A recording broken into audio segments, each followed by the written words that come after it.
What do a Citroen Spacetourer,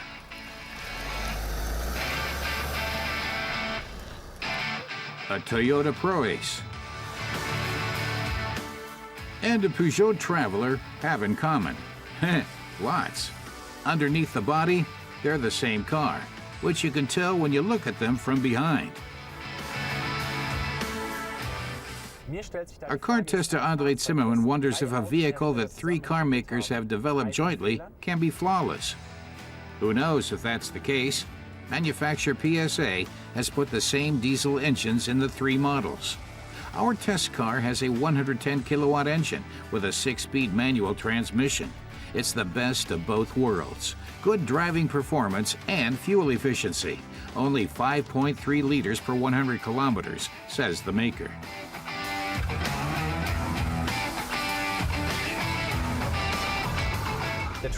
Andre says the Peugeot Traveller is straightforward and easy enough to handle. What few buttons are there are the basic ones. But Andre doesn't really like the vehicle's easygoing steering. You can basically steer using just 2 fingers, even though that's not necessarily a problem. One big advantage of the Peugeot Traveller and its siblings, none are higher than 1.90 meters, which means they can easily enter most parking garages. Andre says it's a bit odd when you're parking. The easy steering suddenly turns stiff when you're stationary or moving slowly. The other way around would have been better.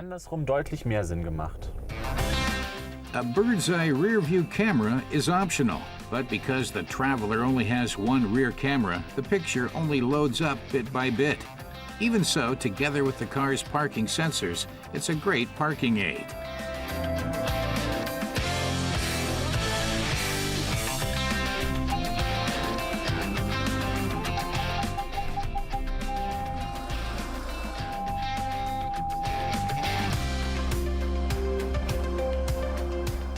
The Traveller has a bold look, a lion-esque, brawny front, almost square. It's 1.92 meters wide, not counting the rear-view mirrors, and 1.90 meters tall. The different models only vary in length. Andre says the Traveller only comes with a conventional tailgate, which of course is helpful when you're loading up in the rain, but it's awkward in tight parking spots. Ideally, Andre would have preferred scissor doors, but those are reserved for the utility version. But the tailgate does come with one special function. The rear window can be opened separately. That's useful for loading smaller items onto the back shelf.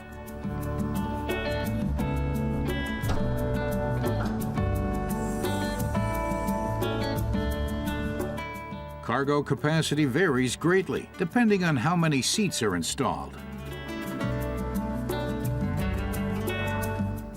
A glass roof panel and 12 and 220-volt power sockets make the rear interior seating especially appealing.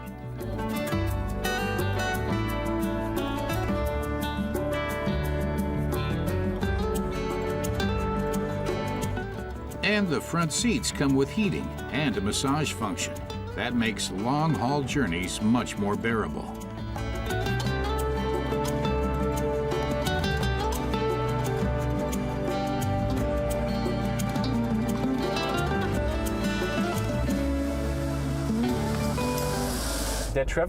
Andre says the Peugeot Traveller does have some quirks, but those are minor issues that don't diminish its overall quality. This cooperative project between PSA and Toyota has paid off. It's pushed development costs down and consequently lowered the price for buyers, says Andre.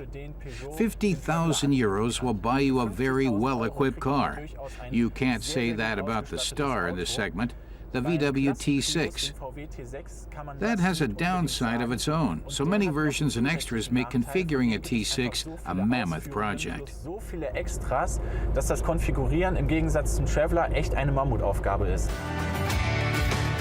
The basic Peugeot Traveller starts at just 36,100 euros, which doesn't offer as much luxury as our test car, but certainly ample space.